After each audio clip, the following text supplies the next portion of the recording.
Well, that's here to stay, according to the Commerce Secretary. How do we stop it? I mean, the Commerce Secretary says, well, the companies should take action. Go back to a much more old-fashioned form of accounting and things. You know, I have a son who's so good with computers. He's a young person, and I mean, he can make these things sing. And when you put everything on internet and on all of these machines, you never see a piece of paper.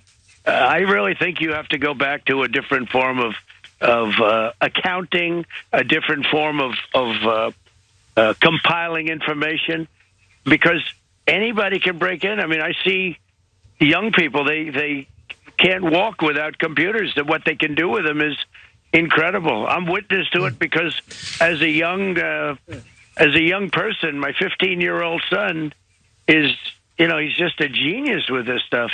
And you have people that are going to break into systems. I think you have to go back and you have to be much more reliant. There has to be much better security. And the kind of information they're getting is mind-boggling. Okay, so he just basically said, let's go back to scribbling on paper. And Stuart Varney's only concern is, but that takes time. And that was the biggest pushback he gave in that entire interview with Donald Trump, was it takes too long to go back to paper, which you can then make sing.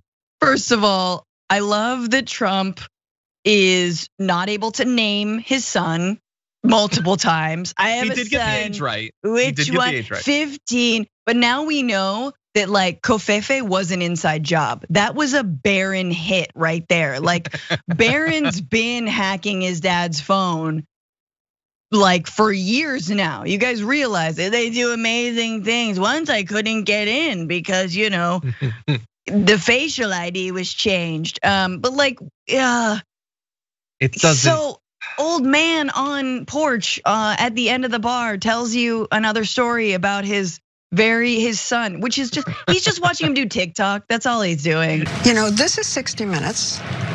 And we can't put on things we can't verify. You won't put it on because it's bad for Biden. We can't put on things we can't verify. Leslie, they spied on my campaign. Well, we can't verify It's been totally verified. No. It's been, just go down and get the papers. They spied on my campaign, they got caught. No. And then they went much further than that, and they got caught. And you will see that, Leslie, and you know that, but you just don't want to put it on the air. As a matter of fact, I don't know that. Okay. And you're out there. So why don't you get back to your interview and let's go. Do you think that your tweets and your name calling are turning people off? No, I think I wouldn't be here if I didn't have social media. Well, but the media is fake. And frankly, if I didn't have social media, I'd have no way of getting out my voice. Do you know what you told me a long time ago when I asked why you keep saying fake media? Yeah. You said to me, I say that because I need to discredit you so that when you say negative things about me, no one will believe you. I don't have to discredit you. But that's what you told me. You've discredited yourself. You know, I didn't want to have this kind of angry. Of course you did. No, I didn't. Of course you did. No, I didn't. Well, then you brought up a lot of subjects that Well, I said I'm going to ask you tough questions. They were inappropriately brought up right from the beginning. No, your first question was, this is going to be tough questions. Why? You don't ask Joe Biden. I saw your interview with Joe, the interview with Joe Biden. I never did a Joe Biden interview. The interview, 60 Minutes. I see Joe Biden giving softball after softball. I've seen all of his interviews. He's never been asked a question that's hard. Okay, but forget him for a minute. No, but you start with me. You're president. And excuse me, Leslie, you started with me. Your first statement was, are you ready for tough questions? Are you? That's no way to talk. There's no way to talk. Leslie, one second. At this point, one of our producers interrupted to advise about the time remaining in the interview. I think we have enough of an interview here, Hope. Okay, that's enough. Let's go. Let's go. Let's go meet for 2 seconds, okay? Thanks. I'll see you in a little while. Thanks. I'm surprised he didn't. I'm surprised he was so ashamed by that, because it was very on brand for everything else he's done. And I guess he got upset. I guess to me, watching that, I was like incredibly triggered, like very, very triggered, because if anyone's been in a conversation with a significant other who is just insistent upon gaslighting you when you bring up the most smallest most basic critique, right? And just a question, just ask him a question. Hey, why did you do that? Why did that? And like, you're trying to be serious. And they're like, how mean of you. Why would you say that? Yeah, and you don't treat him like that. I saw the way you were looking at. Is it just me? But I'm serious. Like you saw in Leslie's face and her voice, right? She's like, I really didn't want to have a negative interview, you know?